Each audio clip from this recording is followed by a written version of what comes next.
احنا النهارده مش جايين نتكلم ولا اهلي ولا زمالك ولا حتى جايين نتكلم على الدوري الانجليزي ولا حتى الفانتازي.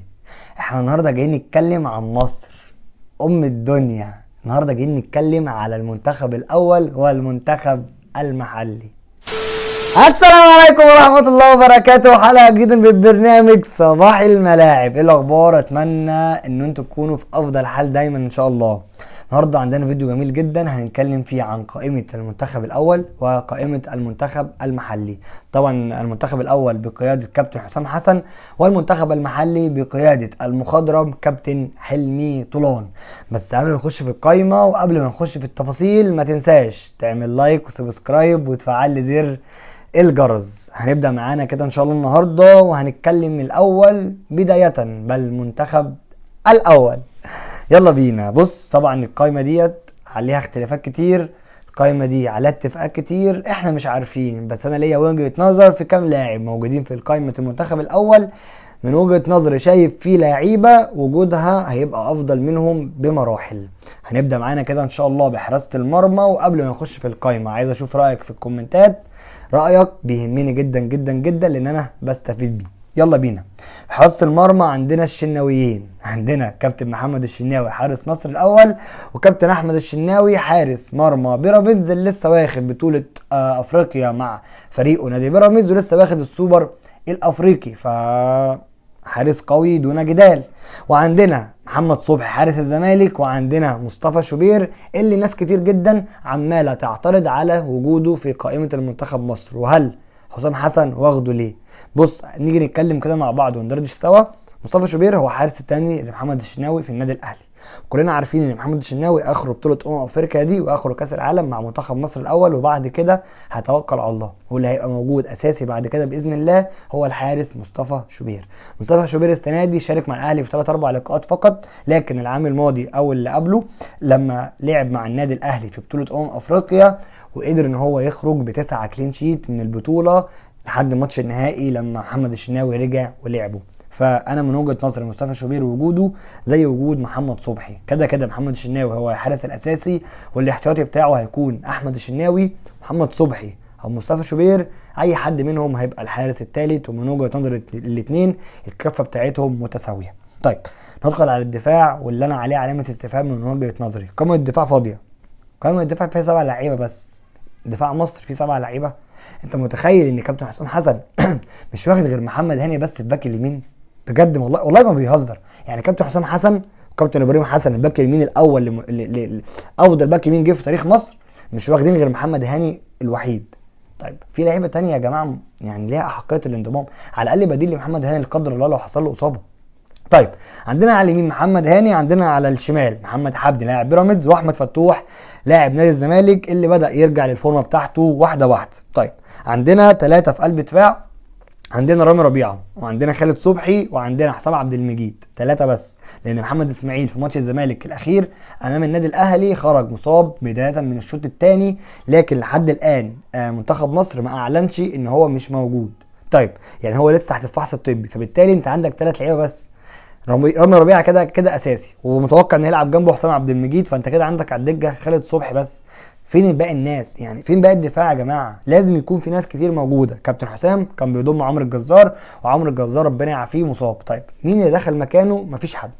فقائمه الدفاع كده لازم يكون عندك باك يمين تاني جنب محمد هاني، وعندك لعيبه متميزه. هو كان دايما بيضم احمد عيد لاعب نادي المصري، لكن حصل له اصابه في المباراه الاخيره ولعب كريم العراقي مكانه، لكن كريم العراقي منضم لقائمه المحليين ولسه هنجيلها.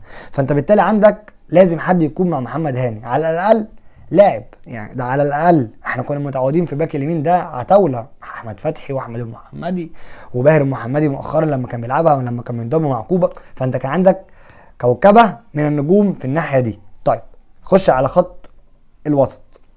خط الوسط اللي من وجهه نظري فيه 3 لعيبه موجودين مالهمش اي لازمه.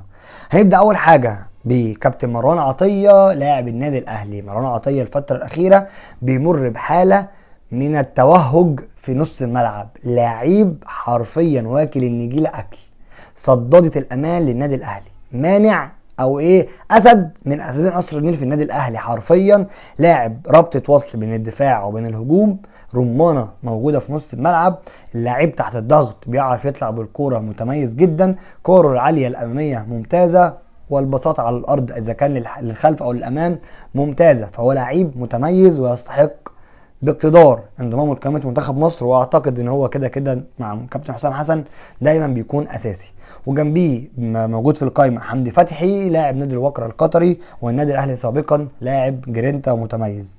وانضم دونجا بدلا من مهند لاشين اللي اتصاب، نتمنى له السلامه ويرجع افضل من الاول. محمود دونجا طبعا ما شاركش مع السوبر، احنا عارفين القصه بتاعتها لكن هل وجوده هيلعب اساسي؟ هو كان دايما شايف ان هو مظلوم بعدم انضمامه للمنتخب، وانا استحق وانا لعيب قوي. طب انت دلوقتي يا دونجا انضميت للمنتخب، هل هتثبت نفسك في التمرين هناك وهتثبت جودتك انك تكون اساسي؟ انا من وجهه نظري اتمنى ده، لكن ما اعتقدش. وجميل محمد شحاته لسه راجع من الاصابه، هل انضم على انهي اساس؟ يعني محمد شحاته لسه راجع من الاصابه، لعب الماتش بتاع طلائع الجيش مع الزمالك، وبعد كده لعبوا ماتشين السوبر، لعب ماتش بيراميدز ما كانش متالق فيه وخرج في الشوط الثاني، ولعب مع ماتش الاهلي. فانا شايف محمد شحاته عليه علامه استفهام في انضمامه، في لعيبه افضل تنضم ليه من وجهه نظري. احمد عاطف قطه لاعب نادي بيراميدز، احمد عاطف قطه الفتره الاخيره بيمر بفتره هوجان، لاعب متالق بيسجل اهداف، تحركاته ممتازه، سريع، بدني عالي، بيفكرنا كده بالزئبقي كابتن محمد بركات ملك الحركات. لاعب يشبهه في كل حاجه، قصير القامه، سريع، تحركاته شبهه جدا، سريع وما شاء الله عليه. بعد كده عندنا محمود صابر، بقاله فتره مش اساسي مع فريقه. عندنا محمد طاهر دخل القائمة بدلا من كابتن ابراهيم عادل لاعب نادي الجزيرة الاماراتي وبيراميدز السابق، نتمنى له طبعا السلامة والشفاء ويرجع افضل من الاول. لعيب مهاري ولا غنى عنه في الناحية اليسار لمنتخب مصر، لعيب قوي. هل محمد طاهر انضم بناء على ايه؟ انا من وجهة نظري كنت شايف محمد طاهر في النادي الاهلي هو لاعب لا يصلح للعب في النادي الاهلي، مع ان اللقاء الاخير امام الزمالك لما نزل في الشوط الثاني ادى اداء كويس جدا، لكن هو لاعب مجهوده في الملعب ممتاز، كبدني عالي، كالتحامات قوي، لكن كمهارات فرديه لا، كلعب طوليه، كرات طوليه لا، كتسديدات على المرمى لا. لعيب مش افضل حاجه، في لعيبه تانية تستحق الانضمام من وجهة نظري افضل منه بمراحل. ده احنا كلنا شايفينه على الواقع، اذا كان اهلاوي او زملكاوي او اي مشجع في مصر شايف ان محمد طاهر مش افضل حاجه. وده اللي انا بستغربه، ان محمد طاهر بيلعب اساسي مع اي مدرب بيجي النادي الاهلي، حتى لو هو بيلعب بينزل الشوط الثاني، لكن هو بيلعب موجود في الملعب. اي حد في منتخب مصر بيدون محمد طاهر، فانا مستغرب في ايه انتوا شايفينه في محمد طاهر احنا كشعب او احنا كمشجعين او احنا كمحللين مش شايفينه. وعندنا مروان عثمان، وارجع بالفيديو كده وهقول لك ان انا كنت بتوقع انضمام مروان عثمان لقائمه منتخب مصر، هو ومحمد اسماعيل المدافع. محمد اسماعيل المدافع في ماتش طلائع الجيش مع الزمالك انا كنت اول واحد بفضل الله اقول ان اللاعب ده نسخه مصغره من كابتن محمد عبد المنعم لاعب النادي الاهلي والمحترف في نادي نيس حاليا، كنت انا شايفه منه نسخه مصغره. شايف محمد عبد المنعم في محمد اسماعيل دلوقتي. محمد اسماعيل ما شاء الله عليه عنده ثبات انفعالي في الملعب، لعيب ما بيتوترش نهائيا، لعيب بيعرف يطلع بالكوره كويس، لعيب البدني بتاعه عالي، لعيب تمركزه ممتاز، لعيب قوي بدنيا. بص بيطبق عليه كلمه سيرد باك ممتاز، سيرد باك متميز، سيرد باك يعني مش اي حد قال عليك لعيب مدافع، فاهم؟ هو ده مدافع حريف. نتمنى طبعا الشفاء، واتمنى ان هو الاصابه اللي عنده تكون بسيطه وان هو يقدر يشارك مع منتخب مصر، ان هو فعلا لو في حالته اعتقد ان هو هيلعب جنب رامي ربيعه افضل من اي حد موجود معاهم. طيب عندنا بعد كده عمر مرموش، وعندنا كابتن محمد صلاح، وعندنا زلاكا، وعندنا افضل لاعب في مصر حاليا احمد السيد زيزو. احمد السيد زيزو مؤخرا خد افضل لاعب في مباراه الاهلي والزمالك. احمد السيد زيزو عمر صراع عالمي لبن شرقي. احمد السيد زيزو الفتره الاخيره ما شاء الله عليه فايق وفي حالته، ولعيب متميز جدا جدا جدا، مش انا اللي هقدر اقيمه، احنا كلنا عارفين زيزو، عارفين امكانيات زيزو، يعني لعيب عالمي فعلا. طبعا تريزيجيه كان موجود في القايمه، ولحد دلوقتي هو مازال موجود، لان منتخب مصر ما اعلنش ان هو استبعد من القائمه، هو تحت الفحص الطبي هو ومحمد اسماعيل، لكن اللي استبعد مهند لاشين وابراهيم عادل. طيب نيجي لخط الهجوم اللي عليه علامات استفهام، خط الهجوم اللي موجود فيه مصطفى محمد اساسي، موجود فيه صلاح محسن، موجود فيه اسامه فيصل. على اي اساس اسامه فيصل بينضم للمنتخب؟ طبعا انا بعتذر يا جماعه عن الصوت، انا بس بتكلم وعندي شويه برد، فانا بتكلم هادي شويه النهارده، فاتمنى الفيديو يكون تمام. عندنا اسامه فيصل. اسامه فيصل على اي اساس بينضم للمنتخب؟ اسامه فيصل مع ناديه الفتره الاخيره لا بيسجل اهداف، لا بيعمل خطوره، ولا ليه اي وجود حاليا في الدوري. يعني احنا ما بنشوفش ليه خطوره، ما بنشوفش فيه هدف ممتع من لاعب اسامه فيصل، لا. فعلى اي اساس كابتن حسام حسن بيضم للمنتخب؟ انت عندك لعيبه افضل منه كتير. عندك مروان حمدي مثلا لاعب بيراميدز، على الاقل هو بديل لفاصل المهيلي، لكن مروان حمدي قوي، لا مروان حمدي هيدر ممتاز، مروان حمدي بدني عالي، مروان حمدي تسديداته قويه، فمروان حمدي من وجهه نظري افضل من اسامه فيصل. اقول لك حاجه، محمد شريف نفسه افضل من اسامه فيصل، ده من وجهه نظري. اسامه فيصل كان في فتره هو متميز فيها، كان في فتره هو متالق فيها، لكن حاليا هو بعيد كل البعد عن فكره ان هو مهاجم اساسا، فاهم؟ يعني مش متميز بالمره الفتره الاخيره فقط، احنا بنتكلم على اخر فتره. فكابتن حسام حسن خده على اي اساس احنا مش عارفين. طبعا احنا عارفين ان منتخب مصر هيلعب دوره وديه الفتره الجايه، معاه منتخبات اوزبكستان ومعاه ايران ومعاه كاب فيردي. البطوله دي هتقام يوم 14/11، مصر هتقابل اوزبكستان، وعندك ايران وكاب فيردي هيقابلوا بعض. اللي هيكسب من هنا واللي هيكسب من هنا هيلعبوا النهائي يوم 18/11، واللي هيخسر من هنا واللي هيخسر من هنا هيتقابلوا مع بعض يوم 17/11. طبعا اتمنى ان منتخب مصر يقدر ان هو يحقق الانتصار، واتمنى ان منتخب مصر يرجع الفورمه تاني. وكنت اتمنى وكلنا كنا نتمنى ان البطوله الوديه دي يكون فيها فرق من قاره افريقيا، بمعنى عندك اوزبكستان وايران، هم دول لا الفرق لا قويه في الالتحامات، البدني بتاعها مش افضل حاجه، لعيبه يعني منتخبات ما عندهاش كوره قويه. كنت اتمنى ان مصر تلعب مثلا في بطوله معاها نيجيريا، معاها الكاميرون، معاها السنغال، معاها تونس، معاها الجزائر، معاها المغرب، معاها فرق من الفرق القويه زي كوديفوار مثلا، حتى انجولا، اللي هي الفرق الافريقيه اللي البدني بتاعها عالي، مش موجودين. كنت اتمنى ان البطوله دي او الدوره الوديه دي يكون فيها منتخبات زي كده، على الاقل الالتحامات بتاعتها احنا داخلين عليها. فكنت اتمنى او كان من الطبيعي ان مصر تعمل مباريات وديه مع المنتخبات دي. دي قائمه مصر المنتخب الاول بقياده حسام حسن من وجهه نظري. عندنا مثلا باك يمين كان لازم يكون حد موجود مع محمد هاني. في خط النص كنت شايف احمد عاطف قطه يكون موجود مع المنتخب، كنت شايف عمرو السولية يكون موجود مع المنتخب. عمرو السولية الفترة الأخيرة بيمر بحالة من لعيب فايق، هو حرفيا خط الوسط الأول في الفترة الأخيرة دي، طبعا بعد مروان عطية في الدوري المصري، هو عمرو السولية. عمرو السولية شايل فريق سيراميكا على كتفه حرفيا في نص الملعب، فكنت اتوقع ان هو عمرو السولية لقائمة المنتخب الاول. نيجي في خط الهجوم، مصطفى محمد تمام، صلاح محسن الفترة الأخيرة مع المنتخب مع النادي المصري، هداف الدوري، لاعب سريع، تحركاته ممتازة، لعيب مشاكس في الملعب. كنت اشوف حد غير اسامه فيصل موجود معانا في المنتخب، زي ما قلنا ممكن مروان حمدي او محمد شريف.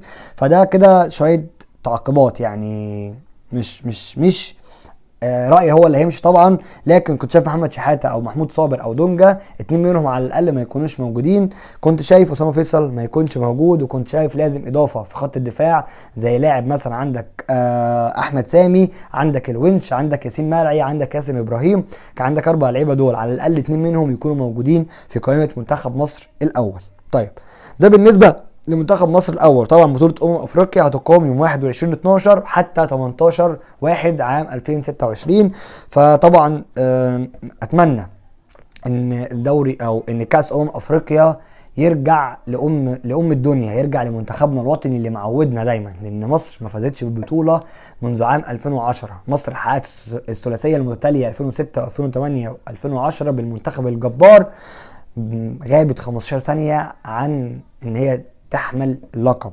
مصر اللي خسرت نهائيين مؤخرا، اتمنى ان هي ترجع تاني وتشيل الكاس. مصر من ضمن افضل 3 منتخبات موجودين في افريقيا بعد السنغال وبعد المغرب. طبعا المغرب اللي بتمر بحالة ممتازة، وان المغرب ان البطولة هتقام على ارضها، فلازم مصر باذن الله يعني منتخب مصر هيبعد وما يقابلش المغرب في المواجهات الاقصائيه، ويقابلوها في النهائي مفيش مشكله، لكن في الادوار الاقصائيه بقى اتمنى ان احنا نبعد عنها تماما. دلوقتي هنخش مع بعضينا كده على المنتخب المحلي، وهنقول القائمه كده مع بعضينا. طبعا المنتخب المحلي بقياده المخضرم كابتن حلمي طولان، معاه فريق متميز. انا في اعتقادي والله يا جماعه ان المنتخب الاول ما يفرقش عن المنتخب المحلي، باستثناء محمد صلاح وعمر مرموش. يعني لو هنشيل كده من قائمه المنتخب الاول صلاح ومرموش، ووريتك اسامي اللاعيبه دي واسامي اللاعيبه دي، هتقول لي ان ده المنتخب الاول وان ده المنتخب الاول، لان اللعيبه اللي في المحلي ثلاث ارباعها كانت في المنتخب الاول. يلا بينا نخش في القائمه كده سريعا. في حراسه المرمى محمد بسام حارس سيراميكا، وما شاء الله عليه الفتره الاخيره في حالته. عندك علي لطفي حارس نادي زد، عندك محمود جاد بديل احمد الشناوي، وعندك محمد عواد اللي لعب مؤخرا كاس السوبر مع النادي الزمالك.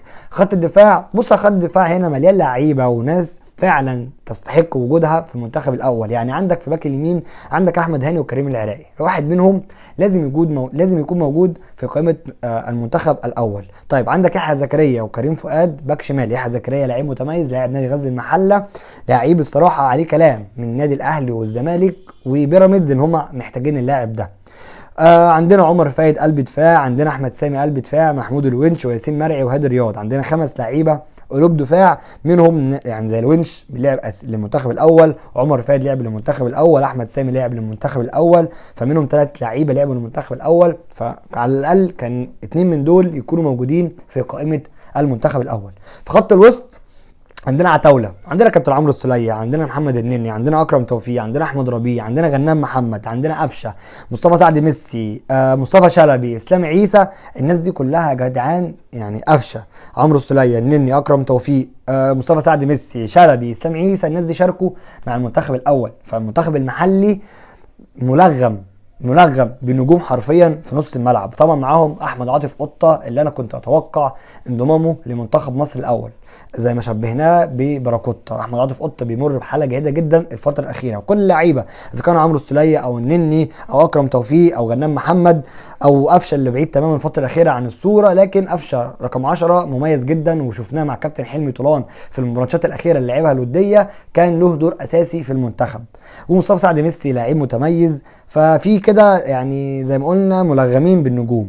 عندنا في خط الهجوم محمد شريف واحمد ياسر ريان، وعندنا مروان حمدي، 3 لعيبه ممتازين. طبعا لسه قايلين ان مروان حمدي بالنسبه لي افضل من اسامه فيصل في قائمه منتخب مصر الاول. طبعا المنتخب المحلي هيلعب ماتشين وديين مع منتخب الجزائر يوم 14 ويوم 17 11 باذن الله في استاد القاهره هنا، وان كاس العرب باذن الله هتتلعب يوم 1 12 حتى يوم 18 12.